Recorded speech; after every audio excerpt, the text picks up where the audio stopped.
উস্কানিগুলো বক্তব্য দিলেন কেন? উস্কানি না, এখানে উস্কানি দিচ্ছেন, উস্কানির হল এটা না।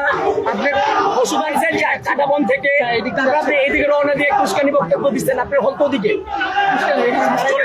চলে যান। আপনি হল তো যেহেতু দিকে আপনি কারো কাছে আসেন না, চলে যান।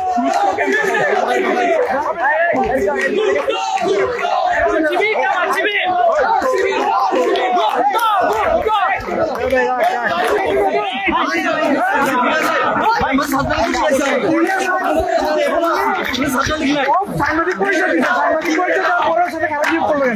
হ্যাঁ, ওকে ওকে ওকে পয়সা আছে। আমি বললাম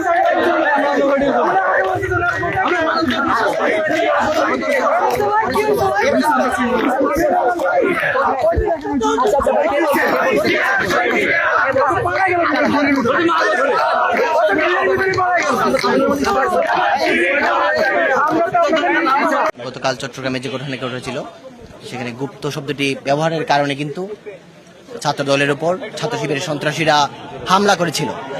তো তার পক্ষে আমরা আজকে দেয়াল লিখনের কর্মসূচি ঘোষণা করি এবং সেখানে দেয়াল লিখন কর্মসূচির সময় হল সংসদের একজন সম্পাদক এসে আমাদের ছাত্র দলের একজন কর্মীকে অত্যন্ত অশ্লীল ভাষায় গালিগালাজ করেন এবং তার ফোন কেড়ে নেওয়ার চেষ্টা করা হয়। তারই প্রতিবাদে আমরা এখন প্রতিবাদ মিছিল করেছি এবং আমরা ওই সদস্যের সম্পাদকের, যিনি আমাদের ছাত্রদল কর্মীর ফোন কেড়ে নিতে চেয়েছিলেন এবং শিক্ষার্থীদের গালাগালি করেছেন, আমরা তার সিট বাতিলের জন্য প্রশাসনের কাছে আবেদন জানাবো। আমরা আশা করি বিজয় 71 হল নয়, সারা ক্যাম্পাস থেকে, ঢাকা বিশ্ববিদ্যালয়ের বাইরে অন্যান্য যে ক্যাম্পাস আছে সব ক্যাম্পাস থেকেই গুপ্ত রাজনীতি বিদায় হবে। উন্মুক্ত রাজনীতির মাধ্যমে ছাত্র সংগঠনগুলো শিক্ষার্থীদের কাছে যাওয়ার চেষ্টা করবে। উস্কানি বক্তব্য দিচ্ছেন, আপনি হল তো দিকে চলে যান। আপনি হল তো যেহেতু দিকে আপনি কারো কাছে আসেন না, চলে যান।